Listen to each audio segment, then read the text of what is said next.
부동산 TV의 박미입니다. 오늘 기사와 함께 읽어본 결과 제가 제목을 정한 것은 여러분 빨리 집 파세요. 빨리 파세요. 이런 제목을 했습니다.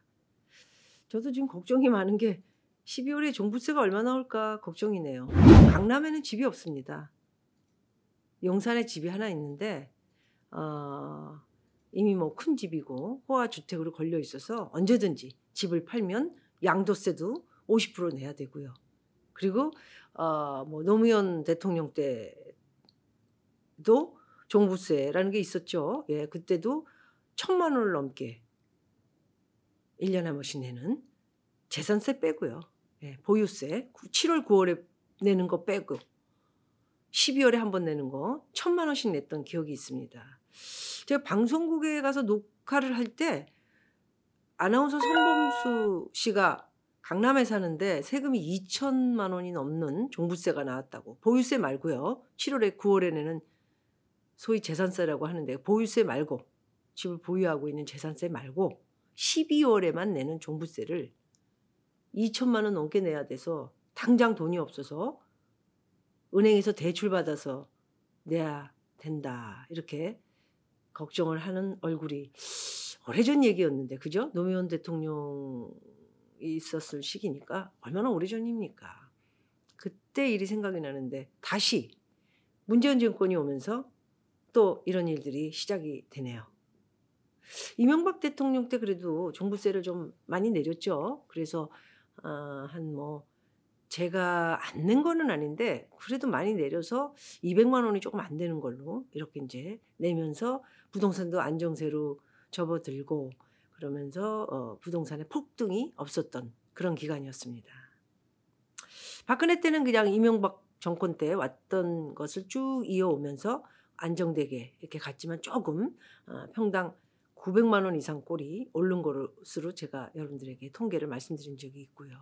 현재 문재인 정권은 지금 2년 반이 넘었는데 2,300만 원이 넘게 오른 것으로 아직 5년이 안 됐는데 그렇게 통계가 나와 있죠. 이제 많은 사람들이 강남, 용산 할 거 없이 큰 집을 가지고 있는 집 한 채 있는 사람들도 저도 이제 한 200 정도 냈다고 계산을 하면 지금 가슴이 많이 떨립니다, 사실. 오늘도 와가지고 제 직원한테 종부세 얼마 나왔냐 그걸 물어봤습니다. 재정적인 게 저도 뭐 만만치 않습니다. 여러분들 큰 재벌들이 회사를 유지하다가 망하는 경우 많지요. 그게 뭐 때문에 그럴까요? 돈 때문에 그렇습니다. 아시아나항공이 그랬고요. 그 전에 대우를 비롯해서 많이 흔들린 뭐 신용금고 뭐 이런 회사들이 뭐 때문에 망했을까요? 바로 돈 때문에. 그리고 인건비 이런 것들이 너무 많이 나가고 버는 대비 쓰는 게 많기 때문에 회사도 망하고 집 한 채 가지고 있는 사람도 어쩌면 또 망해서 집을 팔고 뭐 이런 경우가 되게 쏙쏙 있죠. 지금에 와서 제가 작년부터 제가 여러분들에게 특별하게 저는 집이 한 채입니다. 이렇게 얘기를 할 때마다 저 여자는 무슨 집 한 채 뭐 다른 재산은 없다는 거야? 저 다른 재산이 있습니다. 예, 오피스라든가 뭐 오피스텔. 예, 그건 집이 아니기 때문에 좀 중과가 좀 심하지 않죠. 소위 말하는 지금 마포에 집 한 채 가지고 있고 서초에 집 한 채 가지고 있는 사람은 보유세. 여러분들 자꾸 쉽게 말씀을 제가 드리려고 보유세 그러면 보유세? 집을 가지고 있는 재산세에 대한 겁니다. 7월 9월. 2번을 내고 12월에 종부세. 마포에 집을 가지고 있고 서초동에 레미안 같은 거 한 채 가지고 있는 사람들은 1년에 2채 때문에 4천만 원 정도를 내는 것으로 이렇게 나옵니다. 4천만 원. 집으로 1년에 4천만 원씩을 매년 낸다는 게 이게 쉬운 일은 아니죠. 예. 왜 이렇게 부동산을 잡기 위해서 세금을 많이 매기고 또 1가구 2주택은 중과하고 1가구 3주택은 뭐 어떻게 하고 뭐 이렇게 많은 법들이 나오는데 워낙 많은 부동산 프로들이 제가 들어가 봐도 너무 많기 때문에 너무 어렵게 이야기를 해요.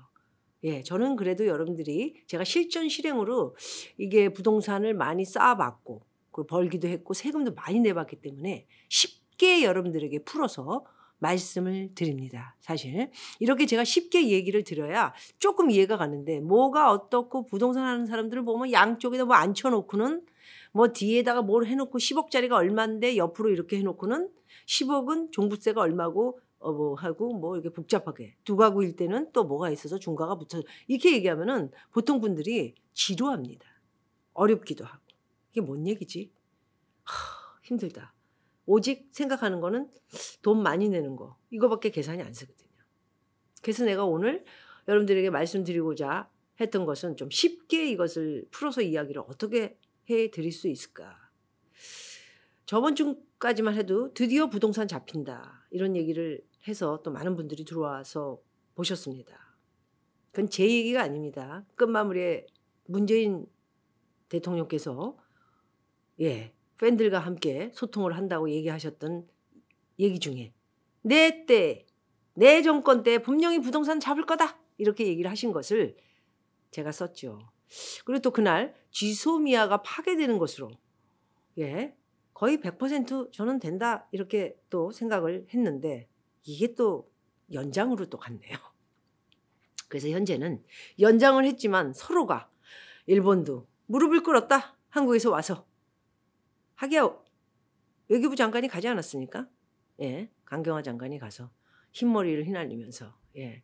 노무현 대통령 때 그 트랜스레이션 하던 분이죠. 예. 영어를 이렇게 번역해 주시던 말로. 노무현 대통령 때.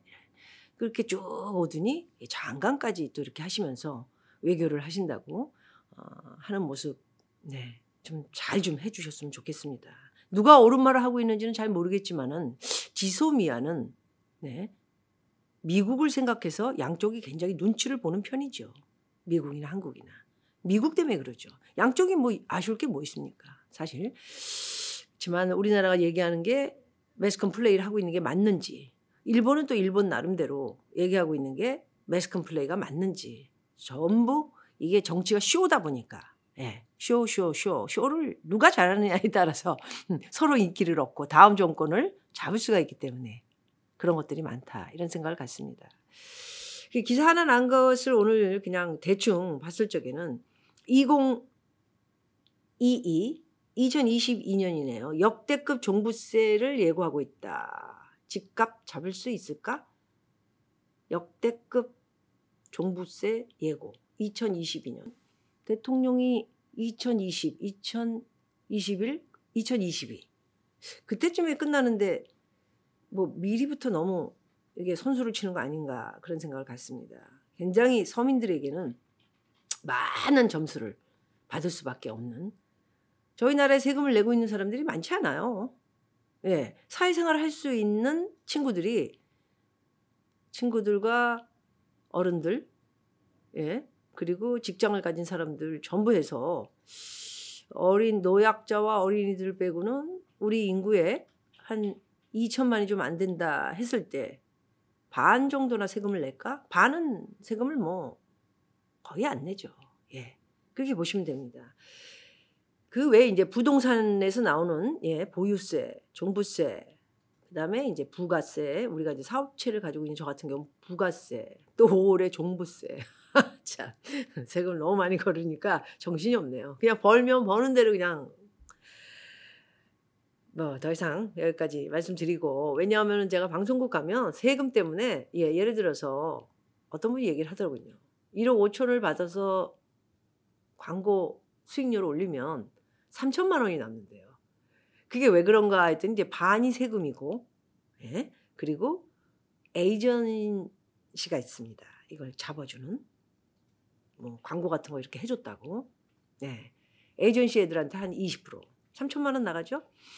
그리고 인제 뭐 이게 참 광고도 찍고 이랬으니까 "한턱 먹자."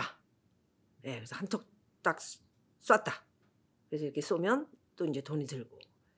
근데 거기 비용에 또 맞는 이제 세금 내고 또 종합소득세 내고 이러면 계산을 해 보니까 한 3천 정도밖에 안 남더라. 어쩌면 그 말이 맞을 수도 있습니다. "안 버는 것보단 낫지 않냐?" 이런 얘기를 하시겠지만 당연하죠. 안 버는 것보다는 낫죠. 그렇지만 연륜 대비 예, 나이나 이런 활동량에 비교해서 굉장히 이 프로그램 하는 사람들도 쉬운 직업들이 아니에요. 굉장히 어려운 직업이고 또 거기까지 오는데 자기가 쌓은 예, 뭐 경험이라든가 또 자기의 위치 이런 걸 봐서 이게 CF가 맨날 있는 게 아니고 뭐 전지현이나 이런 분들처럼 뭐 아기 낳고 나와도 계속 광고를 30개씩 찍는 그런 사람들이 아니고 어쩌다가 일생에 한 번, 일생에 한 번. 저 같은 경우는 데뷔 때 한 번 찍었고 그다음에 한 번도 찍은 적이 없습니다. 그렇듯이 일생에 한 번 찍는 건데 이게 수익면으로 봐서는 노력한 대가가 그리 그렇게 많지는 않다라는 생각도 그날 제가 촬영을 하면서 듣게 됐습니다. 어쨌든 그 많은 분들이 지금 2022 역대급 종부세 예고 집값을 그렇다면 과연 잡을까? 글쎄요. 집값을 잡는 거는 시장을 이렇게 목을 졸라가지고 빗든다고 해서 잡히는 것은 저는 아니라고 생각합니다. 왜? 집을 팔아봤자 세금을 다 내는데 그렇잖아요. 20억을 남겨서 10억 정도 세금 내고 10억 정도 벌었다. 10억씩 버는 그런 부동산들이 그렇게 쉽지 않습니다. 10억 정도 벌었다고 해도 5억 내고 5억 가지고 이제 거기에 뭐 이자 대출 이자 낸 거 뭐 그죠? 1년에 보유세와 종부세 내고 뭐 이런 거 다 계산해서 놓으면 몇 억 가져가는 겁니다, 사실. 물론 그것도 불로소득이긴 하죠. 예. 넌 놀고 먹으면서 그런 거 벌지 않았느냐. 근데 그게 뭐 시장이 우리나라뿐이 아니고 전 세계 모든 시장이 부동산이라는 게 시장이 경기가 좋으면 원래 되게 오릅니다. 예, 그래서 거기에 대한 뭐 세금도 있고 또 운이 좋아가지고 번 사람도 또 로또도 있는 거 아니에요? 로또 왜 합니까? 로또 같은 거 왜 해요? 그거 불로소득이잖아요. 세금 다 내고도 뭐 수십억씩 번다. 이런 얘기를 여러분들은 방송이나 이런 걸 신문을 통해서 보실 텐데 그것도 똑같은 거예요. 그래서 부동산 가진 사람들은 사실 한국에서는 죄인이에요, 죄인. 어쨌든 직장 때문에 10년 전 강남에 살기 시작해 이사 간 적도 없이 내 식구가 한 집 한 채에 살고 있습니다. 종합소득세가 배가 올랐어요. 살고 계신 곳은 서초구 자이아파트, 반포. 20일 종부세 고지서가 발생된 후 이를 둘러싼 논란이 커지고 있다. 종부세는 고가 주택 및 토지에 부과되는 보유세로 사실상 부자세에 속한다. 올해 유독 불만의 목소리가 나오는 까닭은 서울과 수도권 집값이 뛰면서 갑자기 종부세를 내게 된 중산층이 늘었기 때문이죠. 원래 굉장히 중산층 말고 상류층이나 그 위 1%의 재벌들은 원래 워낙 많이 세금을 걷어갔기 때문에 used 이렇게 습관 뭐 이렇게 used라는 게 이렇게 보통처럼 이렇게 돼 있는 거죠. 그런데 이제 이게 중산층까지 집 한 채 가지고 있는 강남에 집 한 채 가지고 있는 사람들이 전부 죄인이 되다 보니까 그분들한테 전부 세금을 이렇게 올리게 되면서 이제 중산층들이 이제 반란을 일으킬 확률이 있는 거죠. 서울 지역에서 종부세 부과 대상 아파트만 68,297채가 늘어 22만 3,175채가 됐다. 강남 3구를 제외한 서울 지역에선 지난해보다 배가 늘어난 4만 채가 종부세 부과 대상 아파트가 됐다. 이렇게 써 있네요. 86만 원 내던 사람은 이제 163만 원으로 껑충 종부세가 뛰었고요. 종부세 대상 가구도 세제 부과 기준의 달라짐에 따라 내야 할 세금이 큰 폭으로 늘어났다고 합니다.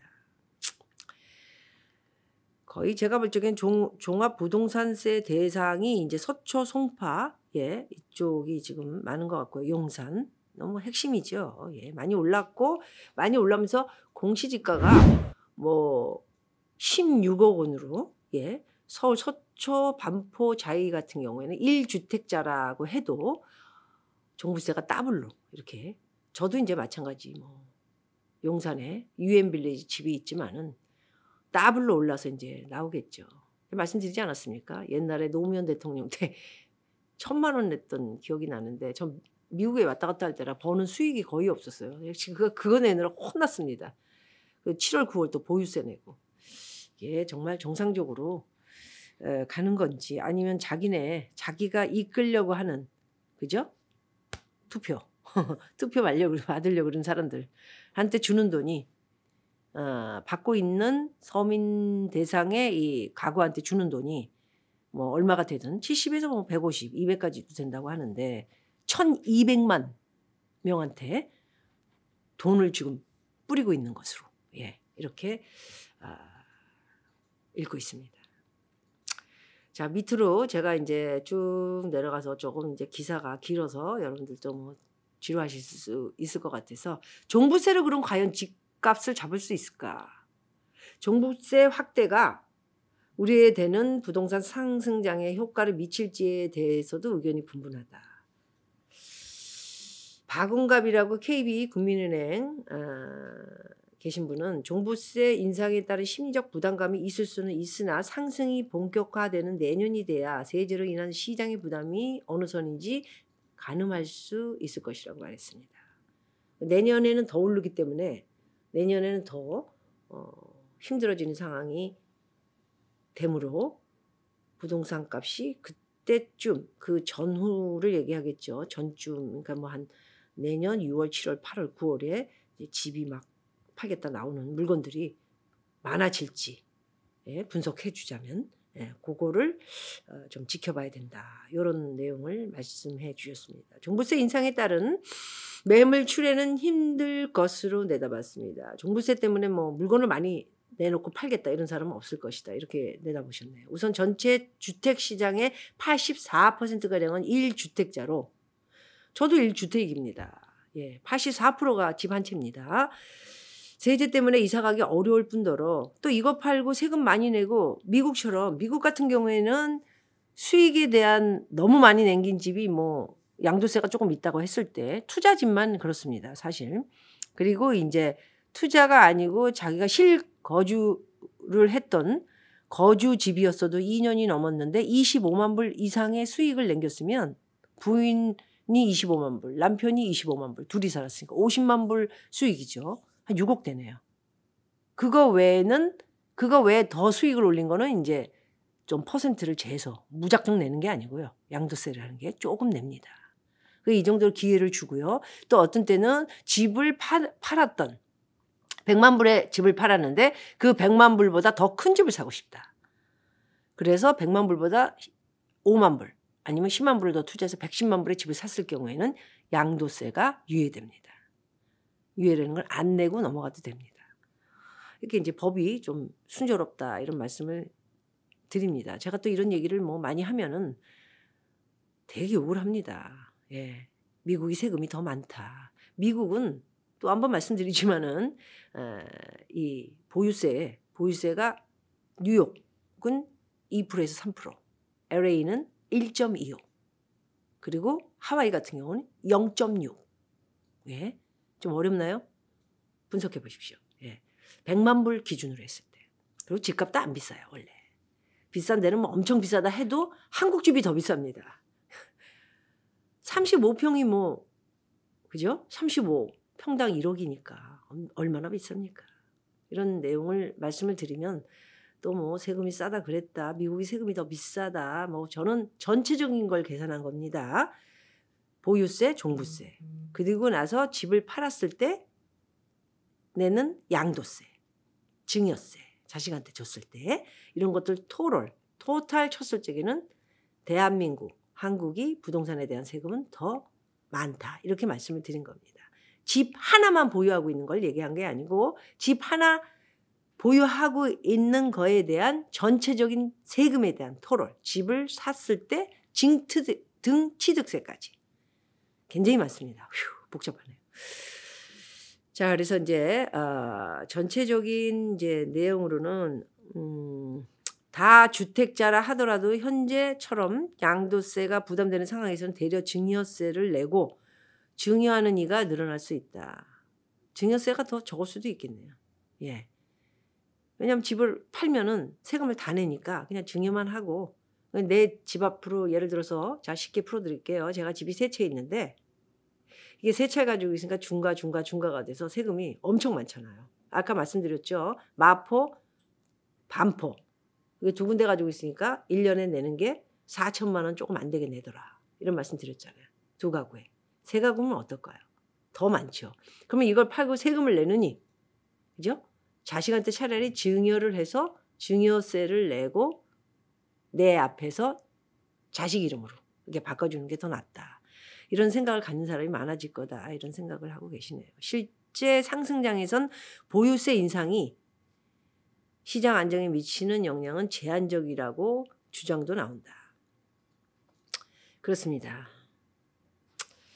더 내용은 있지만 뭐 좀 어려운 내용들이라 여러분들에게는 쉽게 이야기를 하는 것이 더 나을 수 있을 것 같아서요.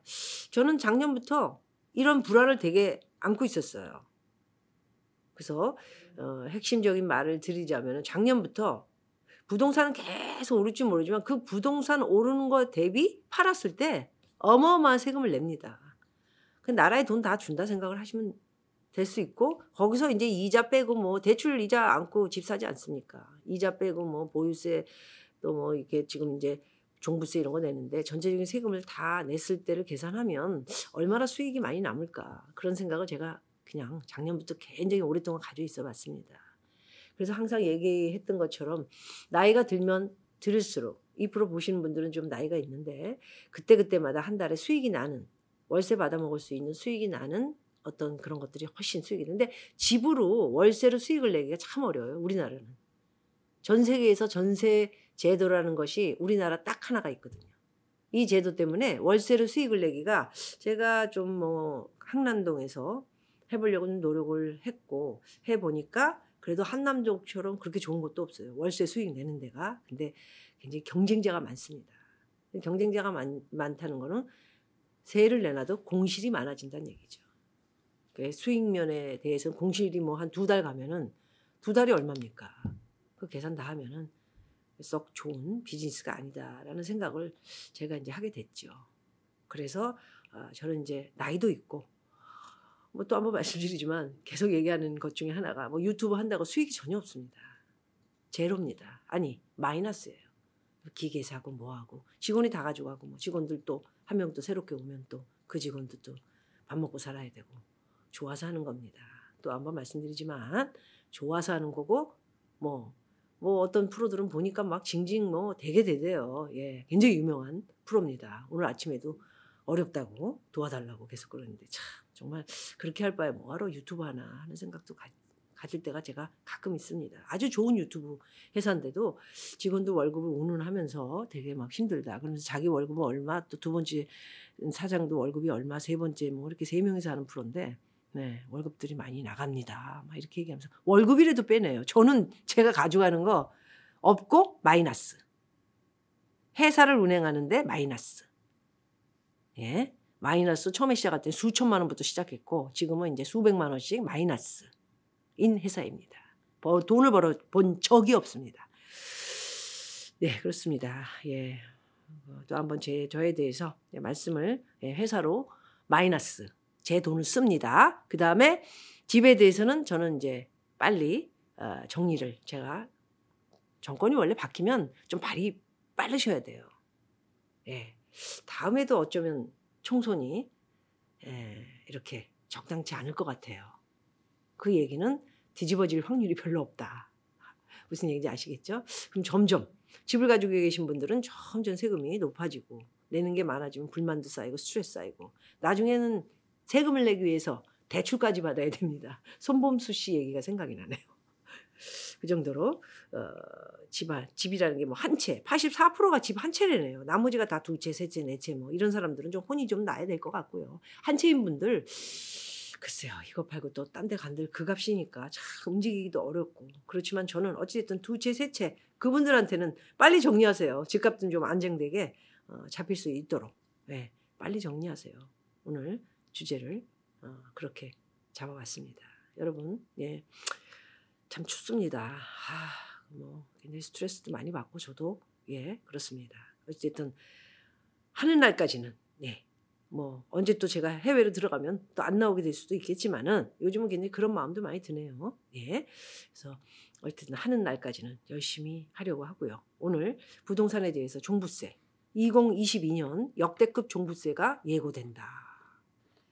예. 이 말에 대해서는 저는 공감을 조금 합니다. 빨리 집을 정리하면 어떨까 하는 생각도 가져보면서 제 느낌과 생각대로 말씀을 드리자면 빨리 집 정리하세요. 이렇게 지금 한 채는 좀 고려를 하시는데 2채, 3채, 4채 가지신 분들 정리하세요. 예, 굉장히 편하게 생활을 하는 것이 노후에 즐겁게 살 수 있는 방법이지 않나 그런 생각을 가져봅니다.